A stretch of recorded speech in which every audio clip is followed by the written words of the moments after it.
اعوذ باللہ من الشیطان الرجیم بسم اللہ الرحمن الرحیم صلو علی الحبیب صلی اللہ تعالی علی محمد اللہم صلی وسلم علی سیدنا و مولانا محمد وعلی آل سیدنا و مولانا محمد مبارک وسلم۔ تمام تر حمد و ثنا اسی اللہ جل مجدہ الکریم کی ذات پاک کے لیے ہے جو خالق کائنات بھی ہے اور مالک ششجہات بھی ہے۔ آج میں آپ کی خدمت میں رجب المرجب کا وظیفہ لے کر حاضر ہوا ہوں۔ یہ ناظرین، ماہ رجب شروع ہو چکا ہے اور اس کے کافی دن گزر چکے ہیں۔ ہم نے اگر غفلت سے دن گزارے ہیں تو ہمیں اللہ رب العزت کے پیارے محبوب صلی اللہ علیہ وسلم کے فرمان کو، حضور صلی اللہ علیہ وسلم کی احادیث مبارکہ کو بڑی توجہ کے ساتھ سننا ہوگا کہ حضور صلی اللہ تعالی علیہ وسلم نے رجب کے شروع ہونے پر اللہم بارک لنا رجب و شعبان و بلغنا رمضان دعا فرمائی کہ اے اللہ ہمارے رجب اور ہمارے شعبان میں برکت ڈال دیجئے اور ہمیں رمضان تک پہنچا دیجئے۔ یعنی جو رجب ہے بڑی برکتوں والا مہینہ ہے، بڑی فضیلتوں والا مہینہ ہے کہ اس ماہ مقدس کے اندر ہم جو عمل کرتے ہیں ان اعمال کی وجہ سے اللہ رب العزت ہمارے اوپر بہت ہی اپنا خاص الخاص فضل و کرم نازل فرماتا ہے۔ ناظرین، آج میں نے آپ کو بتانا ہے کہ ماہ رجب کو غفلت میں نہ گزاریے، بلکہ اس کا ہر ایک لمحہ اللہ رب العزت کی عطا کو سمجھ کر اس کو بھرپور انداز اور بھرپور طریقے سے عبادت کیجیے۔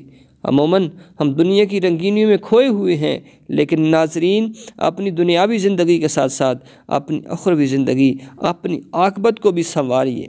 تو آج میں آپ کو رجب المرجب کا وظیفہ بتانے والا ہوں۔ تو روزانہ ناظرین آپ نے روزانہ 1000 بار یا حی یا قیوم پڑھنا ہے۔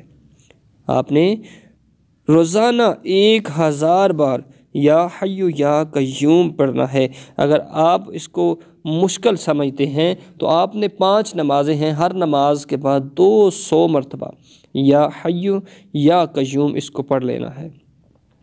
پورے ماہ میں 3 روزے رکھنے ہیں۔ پورے ماہ میں آپ نے 3 روزے رکھنے ہیں کہ حضور صلی اللہ علیہ وسلم کی احادیث کا مفہوم ہے کہ اس کا 1 روزہ 3 سال کا کفارہ ہے۔ ماہ رجب کا 1 روزہ جو ہے 3 سال کا کفارہ ہے۔ ماہ رجب کا دوسرا روزہ جو ہے 2 سال کا کفارہ ہے، اور ماہ رجب کا تیسرا روزہ جو ہے وہ 1 سال کا کفارہ ہے۔ پھر اگر آپ ہر 1 روزہ رکھتے ہیں تو 1 ماہ کا کفارہ ہے۔ سبحان اللہ، بہت برکتیں ہیں اس ماہ مقدس کی۔ تو روزانہ آدھا گھنٹہ درود پاک پڑھیے۔ روزانہ آدھا گھنٹہ ہو سکے تو درود پاک پڑھ لیجئے۔ اگر آدھا گھنٹہ نہیں پڑھ سکتے تو ہر نماز کے بعد کم از کم 100 مرتبہ ضرور پڑھیے۔ روزانہ 2 رکعت نفل اس طرح پڑھنے ہیں آپ نے کہ الحمد شریف کے بعد سورہ اخلاص 21 بار پڑھیں۔ نماز سے فارغ ہونے کے بعد 10 بار درود شریف پڑھیں، پھر دعا کریں تو اللہ دعا کو قبول فرمائے گا، اور جب دوسروں کے دل مردہ ہو جائیں گے تو اس کا دل زندہ رہے گا۔ صلو علی الحبیب صلی اللہ تعالی علی محمد۔ جو ناظرین میں نے آپ کو وظیفہ بتایا ہے، بہت ہی عمدہ اور خاص وظیفہ ہے یہ رجب کا۔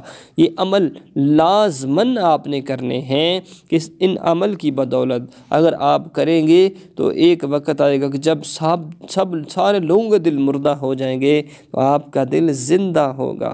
سبحان اللہ، بہت ہی اچھے اعمال ہیں، ان کو ضرور آپ نے کرنا ہے۔ تو اس ماہ مقدس کے اندر ہر لمحہ اپنے لبوں کو اللہ رب العزت کے حسین ذکر پاک سے سجائے رکھیے گا کہ اللہ رب العزت اس ماہ مقدس کی برکت سے ہماری مشکلات کو آسان فرمائے۔ وآخر دعوانا ان الحمد للہ رب العالمین۔